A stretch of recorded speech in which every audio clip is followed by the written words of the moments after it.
3.5 permutation. A permutation of a finite set X is a rearrangement of its element. In the active sense, a permutation is viewed as a function that maps each element to X to another element of X, such that the function is injective or one-to-one and onto. This means every element of X is mapped to exactly one another element, and every element is an image of some element in X.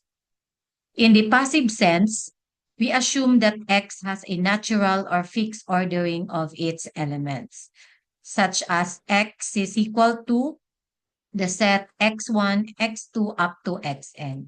A permutation pi is then represented as an ordered tuple that specifies where each element mapped under the permutation.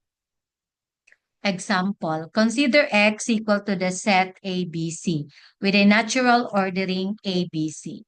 Active sense, a permutation pi might be pi of A is equal to C, pi of B is equal to A, pi of C is equal to B. Here, pi is explicitly defined as a mapping from X to X. Passive sense, the same permutation is represented as ordered tuple. Pi is equal to pi of A, pi of B, pi of C, or equal to CAB. In both cases, the permutation represented the same rearrangement of the element of X. The difference lies in how we describe or represent the permutation actively as a mapping or passively as reordered tuple. Note, pi of X denote the result of applying the permutation pi to the element X. In the algebraic theory of permutation, we often deal with composition of permutations, applying one permutation followed by another. To make the notation for more intuitive for such composition, it is customary to write the image of X under pi as X pi. For example, if pi 1 and pi 2 are two permutations, the composition pi 1, pi 2 means applying pi 1 first and then pi 2. Using this notation, the image of X under pi 1, pi 2 is written as X pi 1, pi 2. This resembles the associative property of composition X pi 1, pi 2 equal to quantity X pi 1, pi 2. Example, X is equal to the set 1, 2, 3. And consider the two permutation. Pi 1, 1 maps to 3, 2 maps to 1, 3 maps to 2. Pi 2, 1 maps to 2, 2 maps to 3, 3 maps to 1.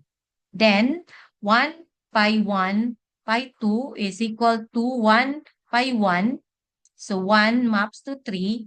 So, 3 pi 2, 3 maps to 1. So, equal to 1. 2 pi 1 pi 2, 2 pi 1. So, 2 maps to 1. So, 1 pi 2. 1 maps to 2. So, equal to 2. 3 pi 1 pi 2 is 3 pi 1. 3 maps to 2. So, 2 pi 2. 2 maps to 3. So, equal to 3. The set of all permutation of the set 1 to n combined with the operation of composition forms a mathematical structure known as a group. This group is called symmetric group of degree n, denoted by Sn or sometimes sim of n. Symmetric groups are among the oldest and most widely studied families of groups in mathematics, cherished for their fundamental importance and rich structure. The permutation pi can be represented in so-called two-line notation, as this one.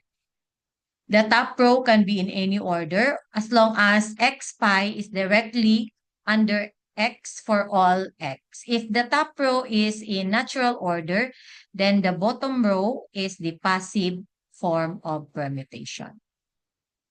Example, consider S3. So, ito yung mga elements ni S3. Let pi 1 is equal to the cycle 1, 2, pi 2, 1, 3.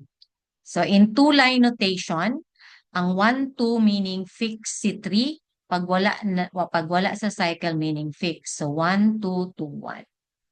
Pi 2, wala si 2, so fix si 2. So, 1, 3, 3, 1.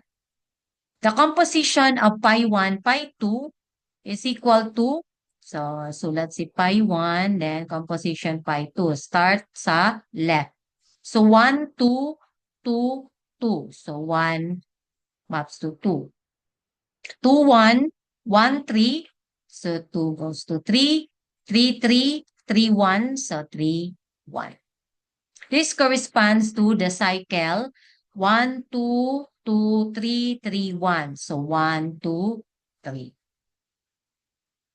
Proposition 351. The number of permutations of an n set is n factorial. Proof. Consider the top row of the two-row notation as 1 to n.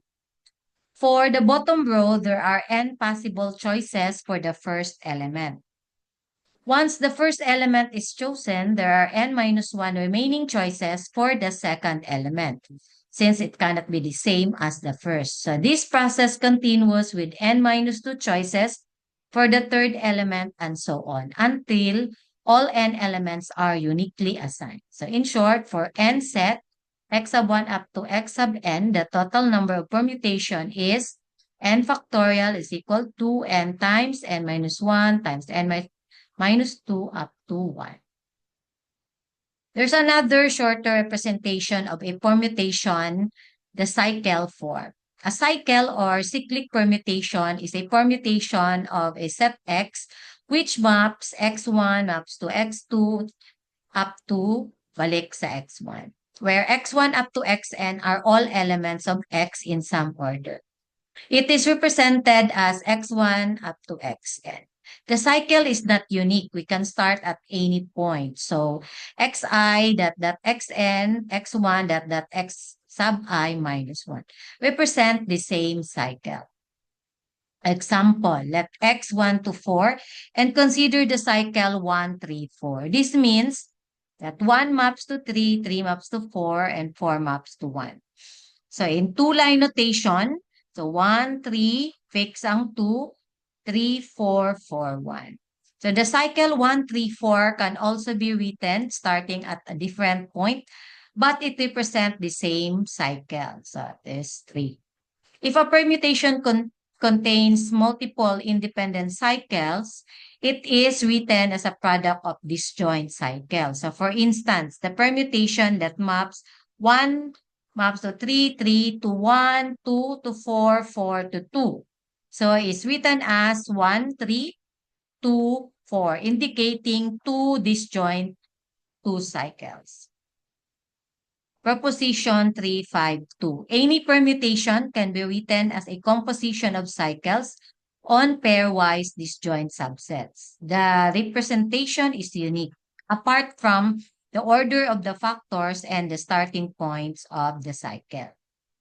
Example, x is 1 to 6 and pi is 1.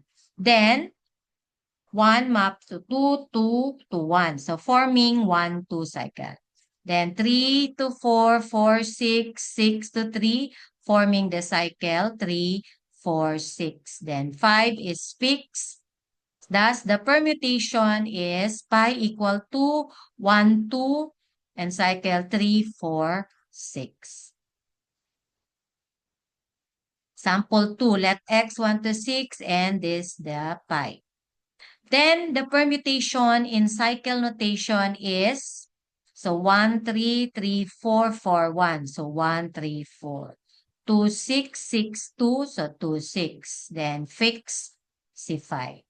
The cycles 1, 3, 4, 2, 6, and 5 can be arranged in 3 factorial different ways.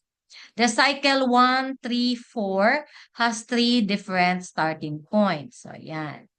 Then the cycle 2, 6, 2 different starting point, and then cycle 1, so 1. The total number of different expression is 3 factorial times 3 times 2 times 1 equal to 36. Algorithmic proof. So let pi be a permutation of x. In the algorithm, we use the notation pi raised to m for the composition of m copies of pi. So claim that the cycle x pi squared up to x pi m minus 1 is a cycle. So the only way this could fail is if the sequence contains a repetition before returning to x. Suppose x pi I is equal to x pi j for some I less than 0, j less than j less than m. Since pi is 1-to-1 mapping, this implies that x is equal to x pi j minus I, which contradicts the choice of m as the smallest integer such that x pi raised to m is equal to I. Thus, the construction ensures that the sequence indeed form a cycle.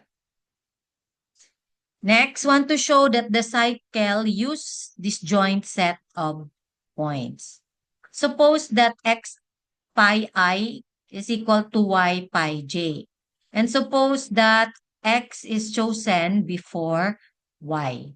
If y pi m is equal to y, then x pi I plus m minus j is equal to y pi raised to m, which is equal to y.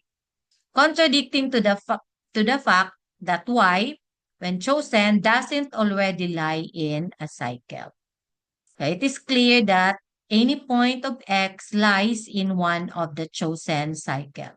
Finally, the composition of all cycles is equal to pi.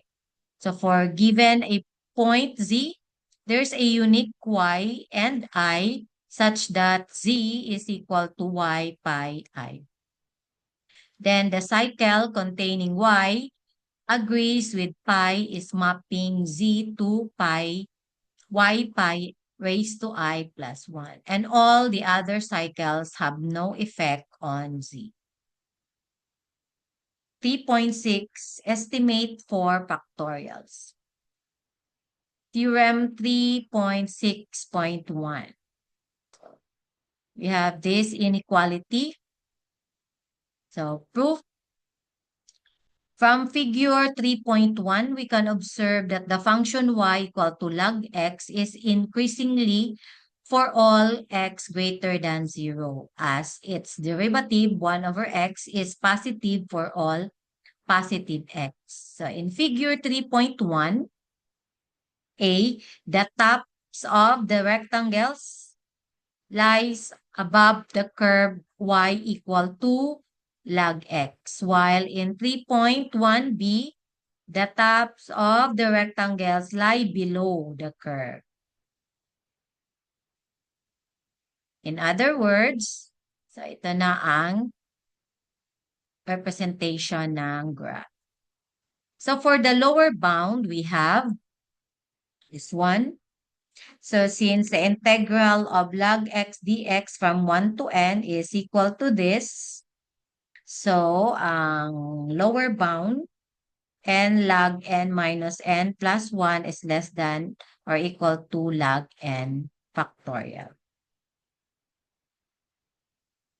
Then for the upper bound, we have summation of log I, which is equal to log n factorial, less than or equal to the integral of log x dx from 2 to n plus 1. So since this integral is equal to this one, thus log n factorial is less than or equal to, yan. Note that this one is equal to this integration, which is less than 1 over n. So log of n plus 1 minus log n is less than 1 over n. So dali na siya gikan.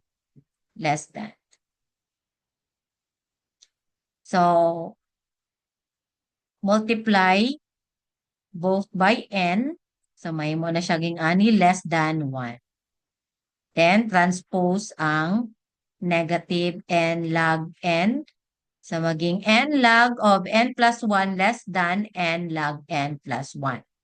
So, thus, so muna ni ato ang gamiton diri. Combining this with the upper bound, we obtain, so log n factorial, so ito yung kanina, then i-distribute si log of n plus 1 diri sa n plus 1. So, may ani siya.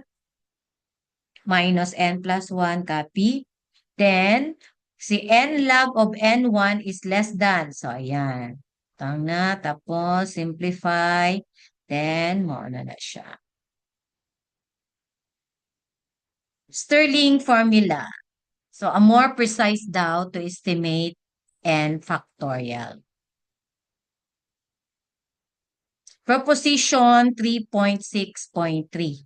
So, 2 raised to 2n over 2n plus 1 is less than or equal to 2n choose n less than or equal to 2 raised to 2n. Proof. So for the upper bound, since there are 2 raised to 2n subsets of a set with 2n elements, so we have this one. So binomial coefficient less than or equal to the summation of this, which is equal to 2 raised to n. So, okay na itong upper bound. Then, for the lower bound, consider the central binomial approximation using Stirling approximation. So, this one, n factorial, approximately square root of 2 pi n. Yan. Note that, so, ari siya is equal to this one.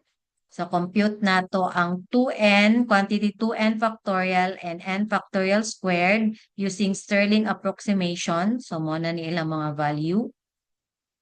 Then, substitute na to sa diri na formula.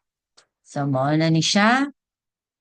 Then, simplifying. So, na ay makancel. So, muna lang ni ang mabilin. Since this expression kay mag-approximate siya sa 1 over 2 n plus 1. So, 1 na lang ang mabilin sa numerator. So, we have 2n choose n is greater than or equal to, so si 2n, 2 raised to 2n times 1, so 2 raised to 2n over 2n plus 1. So, which is mo ni siya ang ato ang lower bound. Yeah. So, na-prove na si proposition 363. And that's all. Thank you.